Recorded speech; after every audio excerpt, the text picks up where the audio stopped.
Good morning, everybody, and welcome to day number 5 of competition. Today is the day that we are going to be crowning our GWA Wingfoil Surf Slalom World Champions.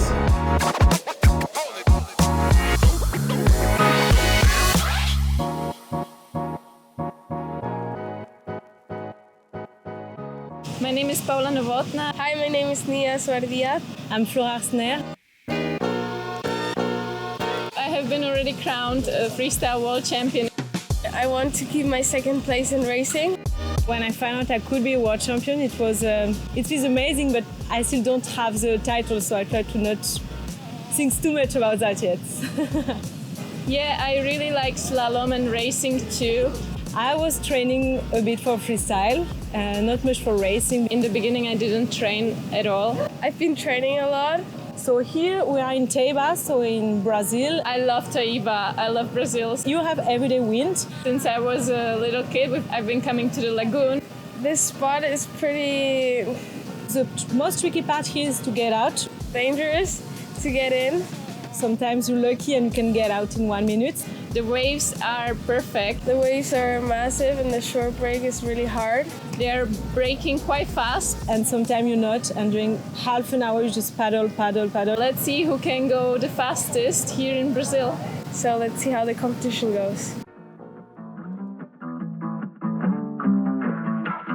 After 5 action-packed days in Taiba at the Copa Kitley GWA Wingfoil World Cup Brazil, we finally arrived at the deciding heats of the 2022 Surf Slalom Championship.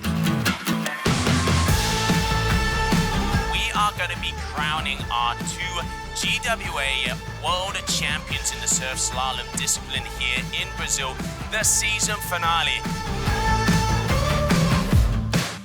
Although the mathematical scenarios were complicated, if tour leader Tituan Galea could essentially stay ahead of his nearest rival Francesco Capuzzo, the title would be his. It all came down to the 4th and final elimination. Capuzzo was closest to Galea, but to claim the title he now needed to finish 4 positions higher than Galea in the final race. Galea got an awful start as Gio and Tomasi steamed off at the front with Capuzzo giving chase. Galea once again decided to take his first tack widest on the upwind section. But it was Gio, Tomasi and Bouyer who rounded the top buoy ahead as Capuzzo and Galea scrambled for positions behind. At the pump track, Galea was still way down, but he's been strong at this section all event. He pumped wide, and by the time he powered his wing up around the bottom buoy, he was into 3rd position with just 3 buoys to go.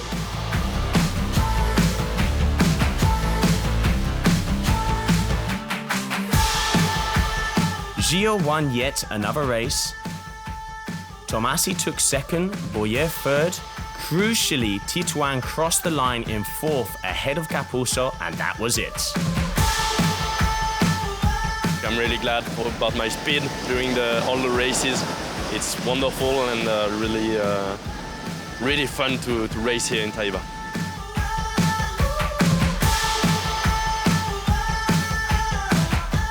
Well, I'm really happy to win another win title, and the season was great. I started with 1 bullet in Le Cat, and I got 2nd in Silva Plana, and got again 2nd here. So yeah, pretty happy about my result. I hope to do as good as this next year. After 6 straight wins the previous day, Nia Swardias had been doing all she could to try to catch women's tour leader Flora Arsner, who only needed to finish in 4th or better at this event to claim her first title. In the final race, Arsner made a great start but was chased down by Swardias. At the end of the downwind section, Swardias was once again in front, but Arsner indeed crossed the line in 4th, giving her 3rd position overall here in Brazil and 1st at the end of the season. Nia Swardias dominantly won the event, but Flora Arsner is the 2022 GWA Wingfoil Surf Slalom World Champion. Yeah, I'm really happy. I'm so stoked to be world champion 2022.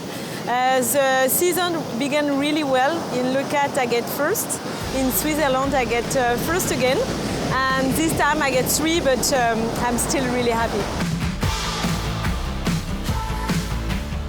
What an incredible way to finish off the season finale here in Taiba. We have crowned the new surf slalom world champions and ending it off with a beautiful Brazilian sunset. Stay tuned as we're going to be starting off the 2023 season in New Zealand.